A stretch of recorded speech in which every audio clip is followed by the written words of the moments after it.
Hello, palang morning sa inyong lahat. Dito tayo sa bayan ng Alcala, Pangasinan. Mayroon po akong tinitingnan dito na house and lot. At the same time, pwedeng magandang commercial lot. Mayroon siyang building na church building. Pwede rin yung gawing marami kang pwedeng gawin. May aircon na rin po yun. Mayroon siyang rooftop. So ito, malapit lang sa bayan. Ayan, walking distance sa bayan. So huwag nyong ida-direct mga sir, mga madam. So tawagin nyo lang po kami para naman po hindi kami kawawa. Ayan, walking distance, school, bayan, lahat ng kailangan mo nandito sa property na ito. So napakalapit sa lahat. So magandang business din dito, business area. So bagong lahat, bago natin pasukin yung bahay, please like and share and subscribe muna sa aking munting channel, Mucha and Joel Lot Vlog. So at ito po yung start ng bahay. Ito po yung property. So ito po yung start. Lahat may bakod na po ito, kaya may gate. Ayan, may gate din po. So katabi mo ang gasoline station. So katabi ng gasoline station, makikita nyo naman. So wala kang problema. So may dalawang gate po siya. Ito yung gate para sa church. Ayan, may gate sa church. Pwede kasya po tricycle dito pagpasok, pwede. Kaya din naman ng kotse, pero syempre tricycle na lang kasi may maluwang naman itong pagpapasukan ng mga sasakyan. So hanggang dyan din po yung property. So dito sa harap meron ka siyang pagtataniman ng mga pero wala pa rin tanim na ngayon na mga halaman. So yan po yung bahay. Ayan, so meron ding kasamang church, may garahe. So pasukin natin mga sir, mga madam. So unahin natin dito sa labas. Ayan, kung makikita nyo, may garahe po dyan for good for 2 kasi 1 and 2 kasya. Pero maluwang dito sa harap. Ang kagandahan nito, iniwan nila dito sa harap para maging pwedeng commercial area. Kumbaga pwede kang mag dito kung anong kainan or something na gusto mong ilagay kasi napakaluwang po nun. Coffee shop pwede po dito kasi yung building mo meron ka nang naka-aircon sa baba. Yung church kasi pwede mong gawing coffee shop yun eh. Ayan, so doon naman kasi meron na siyang division. So hindi ka na maglalagay ng division. Kung ano mang business ang pwede mong ilagay, yun yung papasok.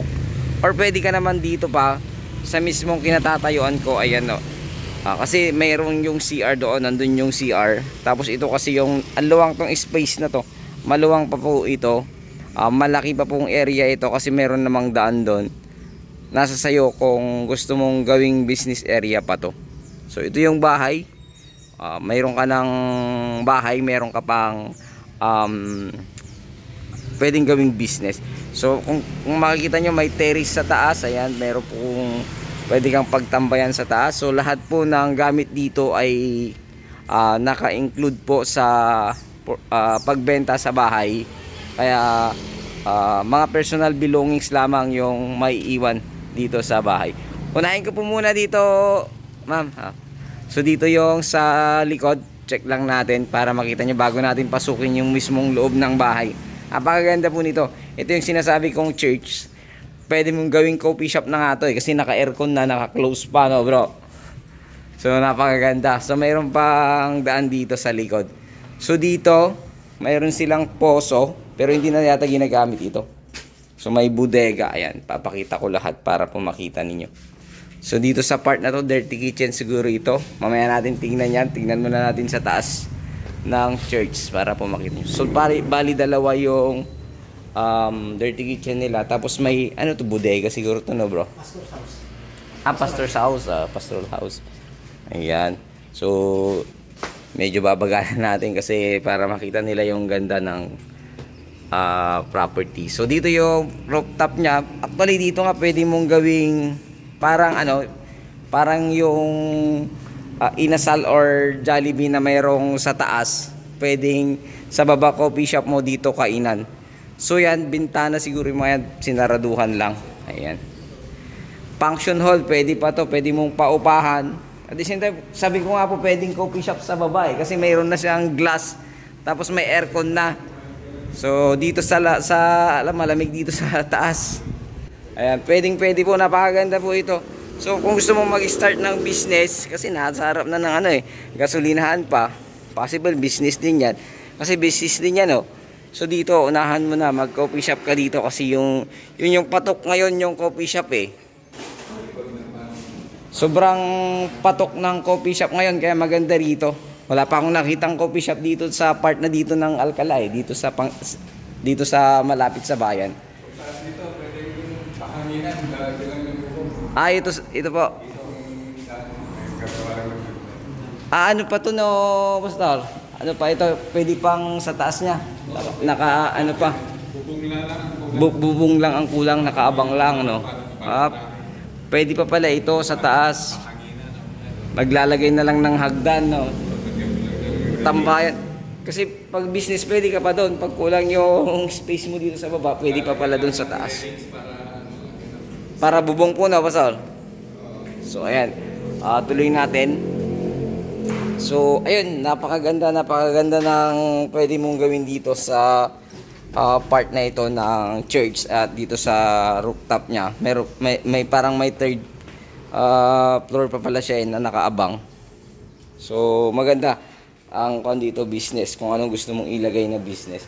So, dito naman sa likod ito, meron silang ito yung pastoral house or room. So, pwedeng yan maging opisina na. Ayan, pwedeng opisina or paglagyan ng mga gamit sa mga kung anong negosyo yung gusto mong ilagay. Dito, pwedeng hugasan. Kung gusto mo ng kainan dito, pwede. Dito ka mag-prepare. Pwede rin po. So, meron na siyang nakakuha na CR. Ayan. CR. CR din to, Pastor? Yan yung bodega. Bodega po ito. Bodega. Ito yung CR. Ito yung magkabilang lalaki at babae po. Ito. Ayan. CR po dito sa labas. Makikita nyo, ito po yung CR sa labas. So, ito kasi yung panlalaki. Ayan, panlalaki. So, dito naman, sure, pambabae ito. Wala lang nakalagay. May shower siya. Ayan. May shower area. So, ayun. Dito sa side na ito, maluwang pa. Doon tayo galing kanina. Maluwang pa dito. So, mga gamit, kasama ba dito sa... Kasama ba to? Pwede, kasama po ito. Basta sa mga gamit, kasama po maliban sa personal belongings po ng ating seller. So, ito siguro kwarto ito. Naka-aircon na siya. So, daanan natin tong proper likod kasi makikita nyo. Ganito siya kaganda. Ayan. So, napakaganda po ito. Ulitin ko ito, bayan ng Alcala, Pangasinan, house and lot. Meron po siyang church building. Pero mapakaganda gawin. Ulitin ko, meron siyang division. Kaya maganda po siyang gawing business area. So, papasukin po natin yung property. Ito yung terrace po nila. So, napakaganda po ng kanilang pusa. Ayan. Ayan, pagpasok mo natin, ito po yung bahay. Wow, napakaganda. So, ang ganda nung... Ito, mga gamit dito, kasali po yung lahat. Maliban sa mga personal belongings po ng ating seller. So, meron po silang old piano. Ayan. Matagal na daw po ito. Vintage na, kasali sa... included sa pagbenta ng bahay. So, dito sa part na ito yung CR, ma'am. CR. Dalawang CR din to. Okay lang buksan ko to, ma'am? Ayan, magkahiwalay po. So, ayan. Bagalang ko lang para makita nyo po yung mismong design ng CR. Ayan, ito po yung CR. Siguro ito po yung bathroom sa kabila. Toilet ito. Magkahiwalay yung toilet tsaka bathroom po nila. Ayan. So, hiwalay.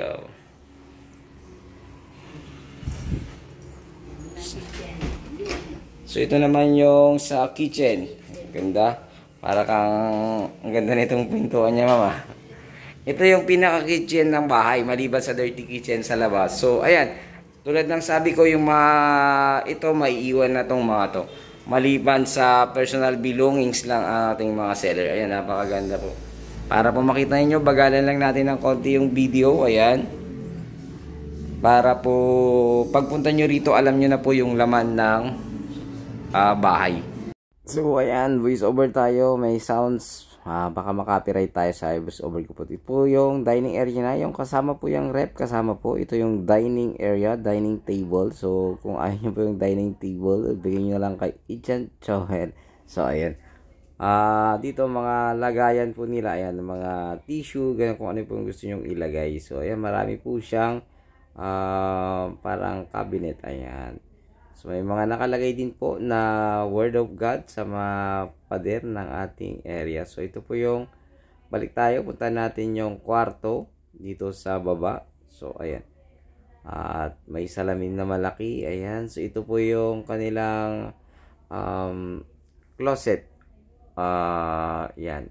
Isang, parang pwede mo pong gawing kwarto to, kaya lang ito kasi yung walk-in closet daw po nila. So may mga cabinet dito, ayan, nandito yung mga gamit po nila. So ginawa nilang walk-in closet po ito. So pwede pa namang maging kwarto to na maliit. Kaya lang mas maganda ng walk-in closet na rin po ninyo para nakahiwalay po yung mga damit. So para mas maging maluwang po yung kwarto. So ayan, kasali po lahat, kasama po lahat yan mga sir, mga madam. So ayan, tingnan din po natin yung kwarto dito sa baba. Ito po yung kwarto dito sa mga baba, sir, ma'am. So ito po ay para siyang master bedroom, pero hindi naman siya master bedroom kasi wala na, hindi siya ganong kalaki. Malaki din po siya. Meron siyang split type aircon, ayan, may kasama po yan. Kasali po mga gamit na yan. So mga personal belongings lang po yung kukunin po ng ating seller.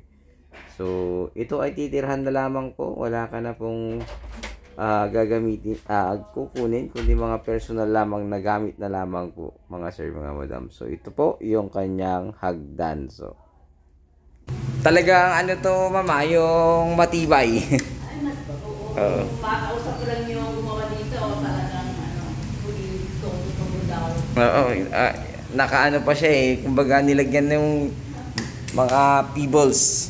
Ito, ang daming book ni madam. Siguro ito, hindi siguro kasali itong mga book kasi book po. Ito po. Ito yung isang kwarto sa taas. Ayan. Makikita po ninyo, ganyan po yung... May balkon yan. Ito po yung... May balkon dyan, no? Yung terrace sa labas po. So, ayan. Para po makita po ninyo, pakita ko lang yung mismong... Ayan, meron po siyang split type. Ayan, split type. Tapos may palabas. Ito yung sinasabi kong terrace kanina sa labas. Na meron po sila dito sa labas. Ayan. So, kitang-kita mo. Kitang-kita mo dito sa labas. Ayan. Ayan, may marapit ng mga Alphamart. Kung makita nyo yan, bayan na po yan. Walking distance lang po lahat. Ayan, schools. Lahat po. Church. Lahat ay walking distance na po dito sa church. Ito ba ma'am, open din kayo sa bank loan nito? Kung sakasakali may buyer tayo ng bank loan. Kasi ang bank loan naman, si Kwan naman ang magbabayad eh, si bank naman. So ayan, open po si ma'am sa bank loan. Ayan, ito po yung kwarto. So may cabinet po ito, ayan.